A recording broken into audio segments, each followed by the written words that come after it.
अस्सलाम वालेकुम रहमतुल्लाह and welcome back to my channel best medical channel. आज हम एनसाइक्लोस्टोमा ड्यूडेनली के बारे में पढ़ेंगे।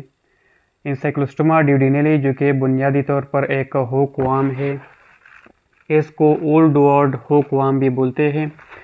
ओल्ड वर्ड हुकवाम, ये एमसीक्यूज में भी आता है, ओल्ड वर्ड हुकवाम। जबकि जो नेक्टर अमेरिकनस है उसको बोलते हैं न्यू वर्ड हुकवाम। ये बुनियादी तौर पर हुकवाम से ताल्लुक़ रखता है और इसके जो प्रॉपर्टी ये है कि ये जब ह्यूमन बॉडी में इन्फेक्शन काज करता है तो जिस फॉर्म में इन्फेक्शन काज करता है वो एक लार्वा होता है जिसको बोलते हैं फिलियरिफॉर्म लार्वे। तो फिलियरिफॉर्म लार्वे ये इन्फेक्टिव फॉर्म है। ये एमसीक्यूज पॉइंट भी है, कंसेप्ट पॉइंट भी है कि एनसाइक्लोस्टोमा ड्यूडेनली जिस शक्ल में, जिस शेप या जिस हालत में ह्यूमन बॉडी को इन्फेक्ट करता है वो है फिलियरिफॉर्म लार्वे। जबकि इसके जो एडल्ट्स होते हैं वो इंटेस्टाइन के साथ अटैच होते हैं with the help of teeth. इस वजह से इसको, चूँकि ये ड्यूडेनम में उसके साथ टीथ के थ्रू अटैच होते हैं, इस वजह से इसको बोलते हैं एनसाइक्लोस्टोमा ड्यूडेनली।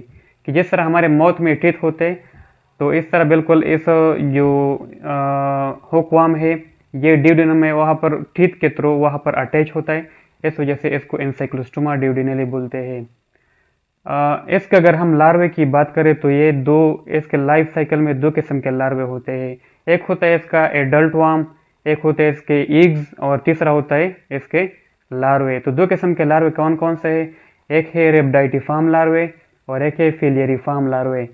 रेब्डाइटिफॉर्म लार्वे की प्रॉपर्टी ये है कि ये नॉन इन्फेक्शियस लार्वे है, यानी ये जो फॉर्म है या ये जो लार्वे है एनसाइक्लोस्टोमा ड्यूडेनली का, ये कोई इन्फेक्शन काज नहीं करते और ये फीडिंग स्टेज जो होता है लार्वे का, कि जिस स्टेज में लार्वे जो है ना फीडिंग करते, अपने साइज को बढ़ाते, लेकिन कोई इन्फेक्शन काज नहीं करते। जबकि फिलियरिफॉर्म जो लार्वे है ये इन्फेक्टिव स्टेज होता है, जिस तरह मैंने आप लोगों को ऊपर भी बताया कि ये इन्फेक्टिव फॉर्म है और ये जो है ना नॉन फीडिंग फॉर्म है। यानी इस फॉर्म में जो एनसाइक्लोस्टोमा ड्यूडेनली होता है, जो लार्वा होता है वो नॉन फीडिंग होता है, कोई फीडिंग नहीं करता, जबकि इन्फेक्शन काज करता है।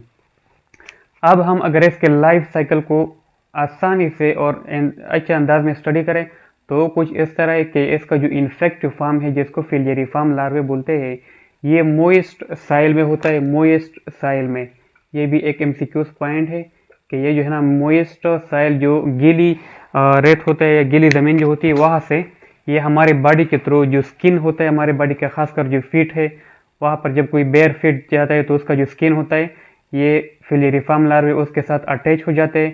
तो जब स्किन के साथ अटैच हो जाते हैं तो फिर ये जो है ना फिर स्किन के अंदर, स्किन के थ्रू बॉडी में दाखिल होते हैं, फिर ये जो है ना सर्कुलेशन में जाते हैं, सर्कुलेशन के थ्रू फिर ये जो है ना लंग्स में जाते हैं, फिर लंग्स में जो है ना अल्वियोलाई से फिर ये जो है ना ऊपर जाते हैं ट्रेकिया ब्रोंकाई, और फिर जब स्वालो हो जाते हैं तो फिर जीआईटी में आते हैं। और जीआईटी में जो स्मॉल इंटेस्टाइन है, जो ड्यूडेनम है, जिस तरह इसके नाम से में भी है, तो ड्यूडेनम में ये जो है ना एडल्ट मेल और फीमेल वार्म में, हुकवाम में कन्वर्ट हो जाते हैं। तो जो एडल्ट फॉर्म है वो एग्स प्रोड्यूस करते हैं। तो जब ये एग्स हमारे बॉडी से रिमूव होते हैं तो जब फीसिस में वो जाते हैं तो फिर एग्स जो है ना पहले नॉन इन्फेक्शियस रेब्डाइटिफॉर्म लार्वे में कन्वर्ट हो जाते हैं, उस साइल में आते हैं, और जो नॉन इन्फेक्शियस और फीडिंग रेब्डाइटिफॉर्म लार्वे है वो फिर इन्फेक्शियस और नॉन फीडिंग लार्वे में कन्वर्ट हो जाते हैं, जिनको बोलते हैं फिलियरिफॉर्म लार्वे, जो कि दोबारा ह्यूमन बॉडी को इन्फेक्ट करते हैं। तो ये सिंपल लाइफ साइकिल हो गया एनसाइक्लोस्टोमा ड्यूडेनली का, कोई मुश्किल बात इसमें नहीं है। अब हम इसके डिजीज़ की तरफ आते हैं कि ये कौन कौन से डिजीज़ काज करता है। तो सबसे पहले ये है कि स्मॉल इंटेस्टाइन में ये जिस ड्यूडेनम में जिस जगह पर अटैच होता है तो अपने टीथ के साथ वहाँ पर अपने आप को अटैच करता है। तो इस तरह वहाँ पर जब अटैच होता है तो वहाँ पर ब्लड लॉस होता है। तो जब ब्लड लॉस होता है तो उसके नतीजे में फिर एनीमिया होता है। और ये भी एक रिसर्च ने वाज़ह किया है कि चूँकि ये वार्म जो है ना ये एक किस्म का एंटीकोगुलेंट सीक्रेट करता है। तो एंटीकोगुलेंट इस तरह करता है कि वहाँ पर कोगुलेशन को इनहिबिट करता है।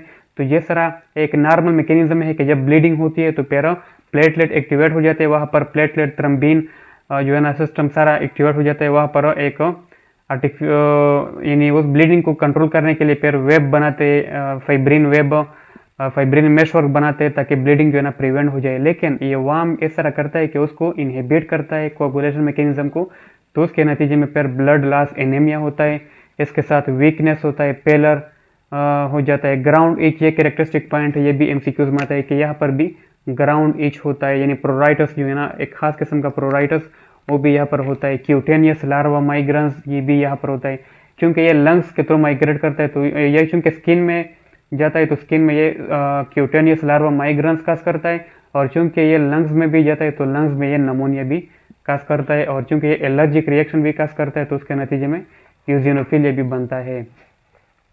ये तो हमने इसके डिजीज़ के बारे में पढ़ा। अब इसके लिए बाटी डायग्नोस के कुछ यूँ है कि यहाँ पर जब हम देखते हैं तो जब चूंकि ये जो है ना स्मॉल इंटेस्टाइन में मेल फीमेल जो है ना, ये फिर फीमेल जो है ना एग्स प्रोड्यूस करती है, तो हमें जब लेबोरेटरी डायग्नोसिस करते हैं तो वहाँ पर हमें स्टूल में एग्स मिलते हैं। इसके अलावा ये जो है ना अकल्ट ब्लड लॉस, क्योंकि ये ब्लड लॉस एनीमिया काज करते हैं, तो अकल्ट ब्लड लॉस भी हमें महसूस यहाँ पर देखने को मिलता है, और यूजिनोफिलिया भी हमें यहाँ पर देखने को मिलता है। हम इसको किस तरह ट्रीट करेंगे, तो ट्रीटमेंट के लिए जो ड्रग ऑफ चॉइस है वो है अल्बेंडाजोल, मेबेंडाजोल, जो कि एंटी हेलमेंथिक डिफरेंट हम ड्रग इस्तेमाल करते हैं, एंटी प्रोटोजोल, मेबेंडाजोल या पायरेंटिल पमोवेट, तो इसके ट्रीटमेंट के लिए हम इस्तेमाल करते हैं।